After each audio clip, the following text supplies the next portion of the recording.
Serial मन्नत के आने वाले एपिसोड में कहानी बेहद हाई वोल्टेज ड्रामा और बड़े ट्विस्ट से भरने वाली है।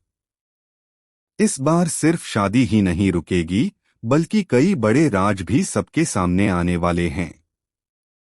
सबसे बड़ा मोड़ तब आएगा जब विक्रांत की खोई हुई याददाश्त वापस लौट आएगी और वह सबके सामने मन्नत को गले लगा लेगा। कहानी की शुरुआत होती है दुआ से, जो मन्नत को एक चौंकाने वाली बात बताती है। दुआ कहती है कि उसने अंकित और समरागी की बातचीत सुनी थी। वे दोनों कह रहे थे कि सुबह 10 बजे तक विक्रांत और मान्यता की शादी करवा दी जाएगी और उसके बाद विक्रांत को हमेशा के लिए देश से बाहर ले जाया जाएगा। यह सुनते ही मन्नत के पैरों तले जमीन खिसक जाती है। इससे पहले समरागी अपनी साजिश को अंजाम देने के लिए अंकित से दुआ का अपहरण करवाती है ताकि मन्नत शादी तक पहुंच ही न सके। लेकिन मन्नत अपनी सूझबूझ से पूरा खेल पलट देती है। वह मौके का फायदा उठाकर पटाखे जलाती है, जिससे वहां मौजूद गुंडों का ध्यान भटक जाता है।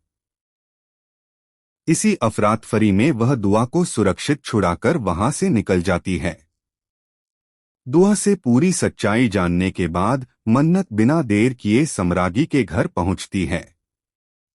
लेकिन वहां जाकर पता चलता है कि सभी लोग शादी के लिए निकल चुके हैं। वह गार्ड से भी पूछताछ करती है, लेकिन उसे शादी की जगह के बारे में कोई जानकारी नहीं मिलती। अब मन्नत खुद सुराग जोड़ना शुरू करती है और उसे एहसास होता है कि शादी किसी मंदिर में हो सकती है। वह तुरंत मंदिर पहुंच जाती है।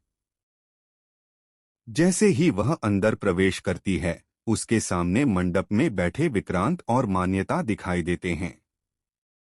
यह दृश्य देखकर मन्नत एक पल के लिए ठिठक जाती है। उसी समय विक्रांत की नजर मन्नत और दुआ पर पड़ती है। उन्हें देखते ही वह भावुक हो जाता है और मंडप से उठकर उनकी ओर बढ़ने लगता है। तभी मन्नत सबके सामने समरागी की सच्चाई उजागर करना शुरू कर देती है। वह बताती है कि किस तरह समरागी ने झूठ, साजिश और धोखे का सहारा लेकर यह शादी करवाने की कोशिश की। अपना सच सामने आता देखकर समरागी बुरी तरह घबरा जाती है। जब उसे लगता है कि अब उसका बचना मुश्किल है, तो वह गुस्से में बंदूक निकाल लेती है और मन्नत पर निशाना साध देती है। लेकिन जैसे ही वह गोली चलाने की कोशिश करती है, विक्रांत मन्नत के सामने आकर उसकी ढाल बन जाता है। गोली लगने या जोर